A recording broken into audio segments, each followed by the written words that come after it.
made this special recipe just for you, dear," Dolores said with that saccharine smile I had come to dread. The pasta dish she placed in front of me looked nothing like the beautiful baked ziti Eric was already enjoying. Mine had an odd grayish tint and a smell that made my stomach turn. "My name is Lauren Macaulay, and I am 39 years old. For the past 6 years of marriage to Eric, I had endured his mother's constant undermining. What I wanted was simple: to be accepted as part of the family. What stood in my way was Dolores Harrison, a woman who had made it clear from day one that no one would ever be good enough for her precious son. The injustice I faced was her relentless campaign to drive me away, disguised as maternal concern. As I stared down at the suspicious-looking pasta, I felt something cold settle in my stomach. The smell was wrong, metallic, bitter, nothing like the herbs Dolores claimed to use. Eric hadn't even looked up from his plate, completely absorbed in his normal-looking dinner. The fact that only I had received this special version made alarm bells ring in my head. "What kind of herbs did you use?" I asked, keeping my voice light while discreetly reaching for my phone in my purse. "Oh, just old family secrets," Dolores replied, her eyes glittering with something that definitely wasn't grandmotherly affection. "I thought you might appreciate something unique." I pressed record on my phone's voice memo app, then slipped it back into my purse, positioning the opening toward Dolores. Something about this entire situation felt orchestrated, deliberate. The way she watched me, waiting for me to take a bite. The way Eric seemed completely oblivious to the tension crackling in the air. "So you made this specifically for me?" I pressed, taking a small piece on my fork but not bringing it to my mouth. "Of course, Lauren. After all these years, I finally decided to share something special with you. Something just between us girls." Her smile stretched wider, and I noticed her hands were trembling slightly. Not with age, with anticipation. That was when I knew for certain that whatever was in this pasta was not meant to nourish me. The metallic smell grew stronger as I moved the fork closer to my face, and I saw tiny green specks that definitely were not basil or oregano. They looked more like the moss that grew in damp, forgotten corners, or worse. I set down my fork and smiled back at her. "How thoughtful. Tell me more about this family recipe. I would love to know exactly what makes it so special." The tension in Dolores's dining room had been building for years. I remembered the first time Eric brought me home to meet his parents in Richmond, Virginia. Dolores had taken one look at me, a small-town teacher from North Carolina, and her face had shuddered like storm clouds rolling in. "So you teach elementary school," she had said, making it sound like I cleaned sewers for a living. How quaint. My background was simple but honest. I grew up in a family where hard work mattered more than pedigree. My father was a mechanic, my mother a nurse. We lived paycheck to paycheck, but we lived with integrity. Dolores, with her country club memberships and charity board positions, saw me as beneath her son. The past 6 years had been a careful dance around her disapproval. She would make cutting remarks about my clothing, my cooking, my family's modest income. "Eric is used to finer things," she would say, when I brought a homemade dessert to dinner.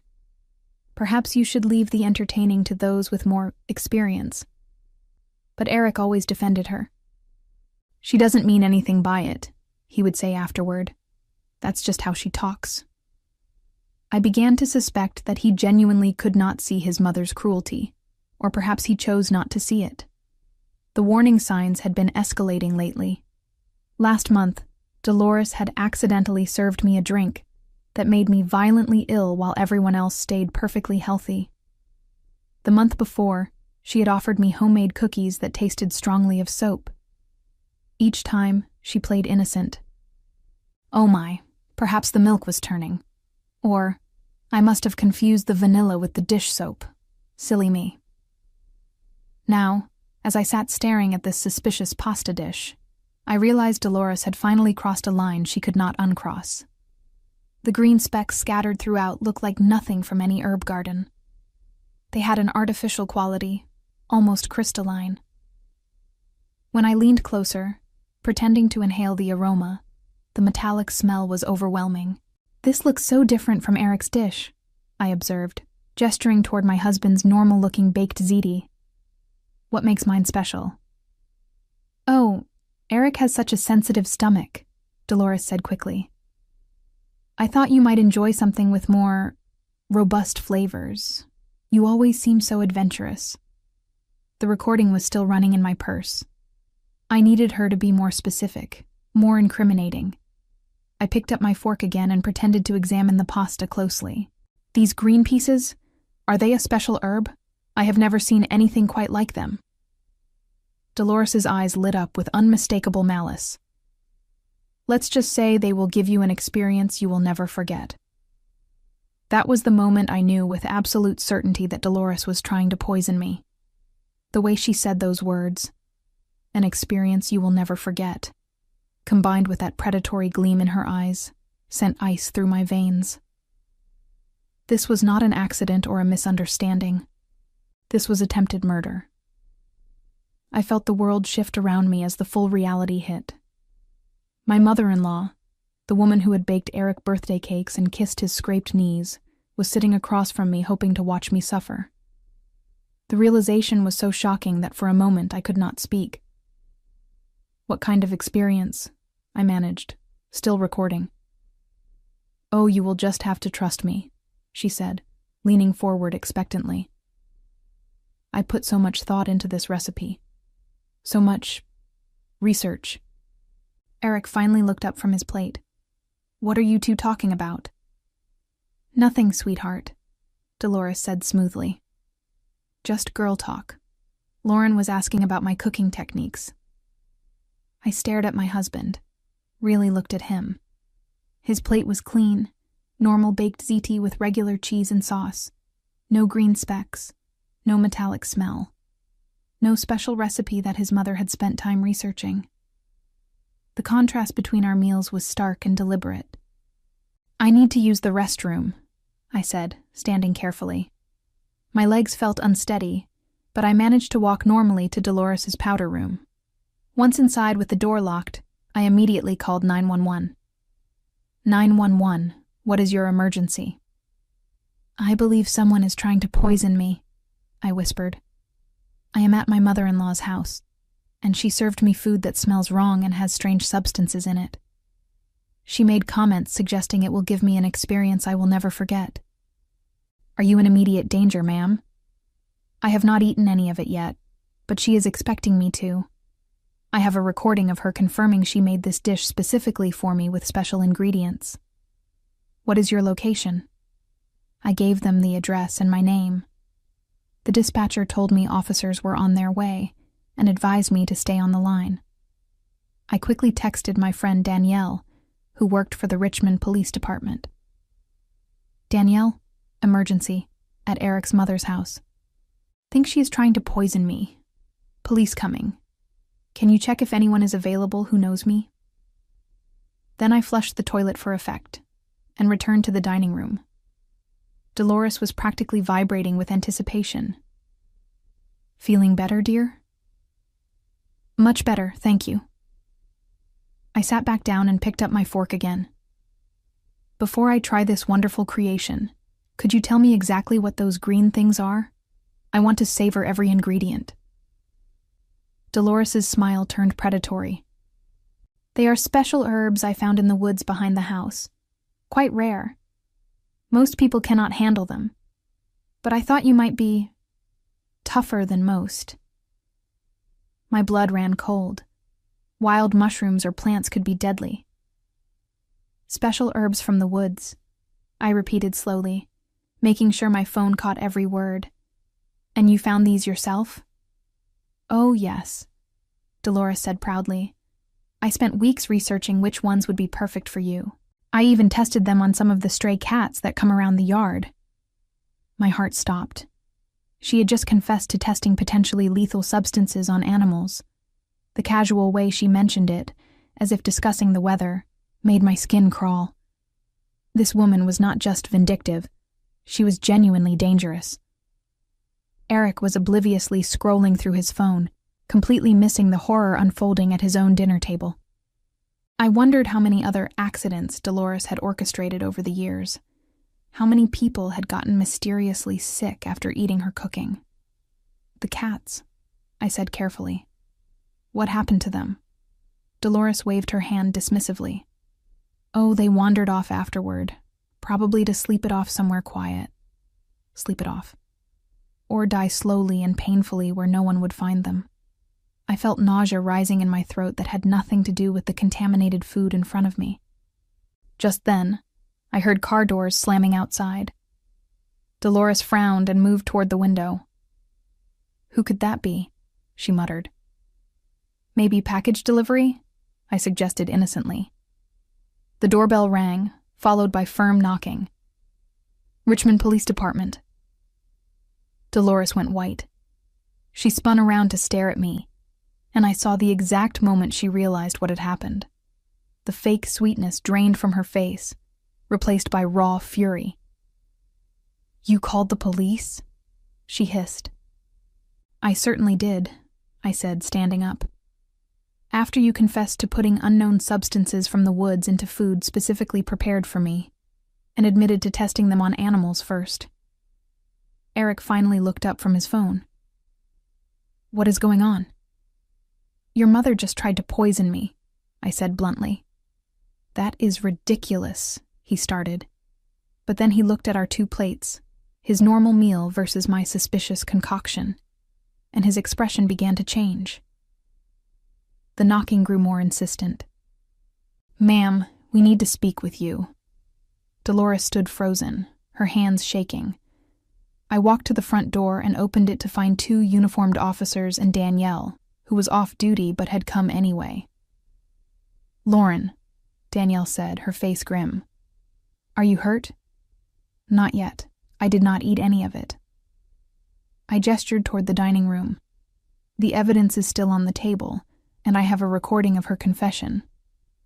Officer Martinez, a middle-aged man with kind eyes, stepped inside. Ma'am, I am going to need you to step away from the kitchen and dining area while we secure the scene. Dolores finally found her voice. This is outrageous. Lauren is lying. It is just herbs. Then you would not mind if we test the food? Officer Martinez asked. Of course not. Test away. It is perfectly safe. But her bravado cracked when I pulled out my phone and played the recording. Her own voice filled the room. They are special herbs I found in the woods behind the house. I spent weeks researching which ones would be perfect for you. I even tested them on some of the stray cats. Eric's face went ashen. He looked from the recording to his mother to the 2 plates of food, and I watched years of willful blindness finally shatter. Mom, he whispered. What did you do? Dolores's composure completely crumbled as her own words echoed through the living room. She had not expected to be recorded, had not planned for the possibility that her victim might be smart enough to gather evidence. The mask of the loving mother-in-law slipped away entirely, revealing something vicious underneath. She made me do it! Dolores shrieked, pointing at me. She stole my son! She turned him against his own family! Officer Martinez remained calm as he took notes. Ma'am, I need you to remain quiet while we document the scene. Anything you say can be used against you. I do not care. Dolores was spiraling now, all pretense abandoned. 6 years I have watched her poison Eric's mind against me. 6 years of watching him choose her over his own mother. I gave birth to him. I raised him. And he throws it all away for some nobody teacher. Eric looked like he had been struck. He kept staring at the 2 plates, at the obvious difference between them, as if seeing his mother clearly for the first time. Mom, you actually tried to... He could not finish the sentence. Danielle was carefully photographing both plates while Officer Martinez's partner, Officer Chen, spoke quietly into his radio. I heard him request a hazmat team and someone from the medical examiner's office to identify the unknown substances. Lauren, Danielle said softly, can you walk me through exactly what happened? I recounted the evening step by step, from Dolores's strange insistence on this special recipe to her comments about testing the herbs on cats. With each detail, Eric grew paler. "The cats," he said suddenly. "Mom, what happened to the stray cats? There used to be 3 or 4 that came around your garden. I have not seen any of them in weeks." Dolores's face flushed red. "How am I supposed to know where cats go? They are strays." But her evasion only made Eric more suspicious. "You used to put food out for them. You said they reminded you of Whiskers when I was little, and now they are all gone, right around the time you started acting stranger than usual toward Lauren." "I was protecting you!" Dolores exploded. "That woman is beneath you. She comes from nothing. Her father fixes cars. Her mother empties bedpans. You could have had anyone, any debutante, any doctor's daughter, and you chose her." The pure venom in her voice was shocking. I had known she disliked me, but this level of hatred was breathtaking. She was not just angry about losing influence over Eric. She genuinely despised everything about me and my background. Officer Martinez finished taking photos of the contaminated pasta and carefully sealed it in an evidence bag. "Ma'am, you are under arrest for attempted poisoning and animal cruelty. You have the right to remain silent." "No!" Dolores screamed, trying to back away from him. "You cannot arrest me. I am a pillar of this community. I volunteer at the hospital. I organize charity drives. Check my references." But Eric was not coming to her defense. He sat slumped in his chair, staring at his hands. When she looked to him desperately, he just shook his head. "Mom, you tried to poison my wife. You killed innocent animals. I cannot. I do not even know who you are anymore." Dolores's expression shifted to something calculating and cold. "Fine. If I am going down, at least I will have the satisfaction of knowing I tried to save you from a lifetime of mediocrity." As Officer Martinez cuffed her, she looked directly at me with pure hatred. "You will never be good enough for him. Never." The hazmat team arrived 20 minutes later, along with a specialist from the medical examiner's office who could identify unknown botanical substances. They set up equipment in Dolores's kitchen, while Eric and I sat in the living room, watching our marriage implode in real time.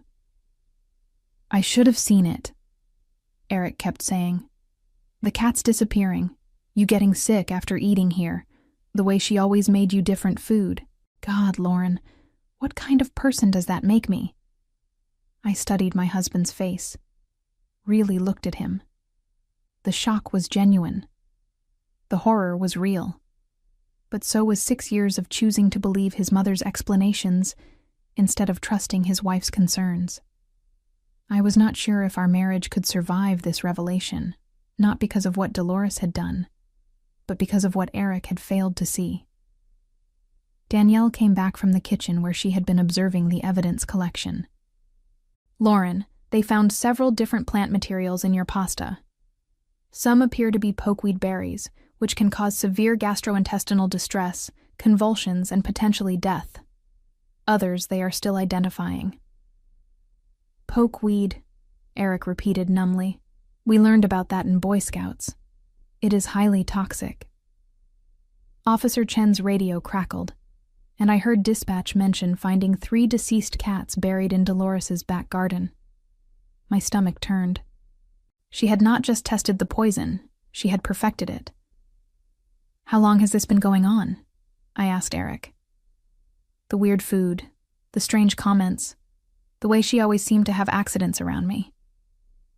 Eric rubbed his face with both hands. Looking back, maybe 2 years, maybe longer. I kept telling myself she was just getting older, more forgetful. I wanted to believe she was trying to be nice to you. She was trying to kill me, Eric. Slowly, gradually, making it look like accidents or illness. If I had eaten that pasta tonight... We sat in silence as the full implication sank in. This was not a moment of rage or passion. This was premeditated attempted murder, planned and executed over months or even years.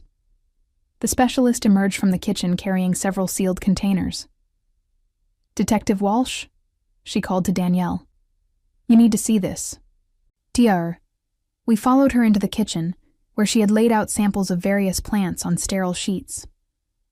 "This is definitely pokeweed, as I mentioned, but there is also foxglove, which affects the heart, and what appears to be destroying angel mushrooms, which cause liver failure. This was not someone randomly picking plants. This was someone who researched exactly how to cause maximum damage." Eric made a choking sound. "She researched it. She planned this." "There is more," the specialist continued. "I found a notebook in the pantry with detailed notes about dosages, effects, and timing. Your mother-in-law has been documenting her experiments." They brought out a composition notebook filled with Dolores's careful handwriting. Page after page of observations about which plants caused which symptoms, how much was needed to cause illness versus death, and most chilling of all, specific notes about me. "Lauren ate approximately 1/3 of the cookies before stopping." Danielle read aloud. "Next time use less foxglove and more pokeweed. The bitter taste is making her suspicious." Eric doubled over like someone had punched him in the stomach. His mother had been trying to murder me for months, documenting her attempts like a scientist conducting research. "I am so sorry," he whispered. "Lauren, I am so sorry. I should have protected you. I should have seen what she was doing." But sorry would not undo years of choosing his mother's word over mine. Sorry would not bring back the cats. And sorry would not erase the fact that I had been living with a woman who wanted me dead. The trial was a media sensation. "Debutante mother tries to poison daughter-in-law" made headlines across Virginia and beyond. The prosecution had overwhelming evidence: the contaminated food, the notebook full of poisoning research, the deceased cats, and my recording of her confession. Dolores's defense attorney tried to argue temporary insanity brought on by empty nest syndrome and medication interactions. But the detailed notebook spanning 18 months destroyed any claim of spontaneous mental break. This was calculated, methodical attempted murder. I testified for 3 hours, walking the jury through every suspicious meal, every unexplained illness, every time Dolores had offered me something special, while everyone else ate normal food. Eric testified too, his voice breaking as he described finding his mother's research notes. "She wrote about my wife like she was a laboratory animal," he said on the stand. "She documented dosages and reactions. She was trying to find the perfect amount to kill Lauren without it looking suspicious." The most damning evidence came from the veterinarian who examined the deceased cats. All 3 had died from the same combination of toxins found in my pasta. Dolores had been perfecting her poison recipe on innocent animals before using it on me. When the verdict came back, guilty on all counts, including attempted first-degree murder and 3 counts of animal cruelty, Dolores showed no remorse. As the bailiff led her away, she turned to glare at me one final time. "You destroyed my family," she hissed. "No," I replied calmly. "You destroyed it yourself the moment you decided I deserved to die for marrying your son." The judge sentenced her to 25 years in prison. At 68 years old, it was effectively a life sentence. Justice had been served, but the damage to my marriage was irreparable. Eric and I divorced 6 months after the trial. Despite his genuine remorse and horror at what his mother had done, I could not forgive 6 years of dismissing my concerns as paranoia. Every time he had told me I was imagining things, every time he had made excuses for his mother's behavior, every time he had chosen her word over mine, it all added up to a fundamental lack of trust that I could not rebuild. "I will never stop being sorry," he told me as we signed the divorce papers. "And I will never stop being grateful that you survived her." I moved back to North Carolina, to a small town outside Charlotte, where nobody knew about the case. I wanted anonymity, peace, and distance from the circus my life had become. The settlement from the divorce gave me enough money to take time off from teaching and focus on healing. But healing was complicated. I had nightmares about contaminated food. I could not eat at restaurants without wondering if someone in the kitchen wished me harm. Trust, once shattered so completely, was not easily rebuilt. Slowly, though, I began to reclaim my life. I started volunteering at an animal shelter, finding comfort in caring for creatures who had been abandoned or abused. I took self-defense classes. I learned to garden, growing my own herbs and vegetables in raised beds where I could control every ingredient. Most importantly, I learned to trust my instincts again. The little voice that had told me something was wrong with that pasta, the same voice I had learned to doubt during 6 years of being told I was paranoid, I learned to listen to it again. Dolores had tried to destroy me, but instead she had freed me from a marriage built on willful blindness and a family that saw me as expendable. Looking back on that terrifying night and the journey that followed, I realized that surviving her poison had taught me the most valuable lesson of all. My life was worth fighting for, and I would never again let anyone convince me otherwise.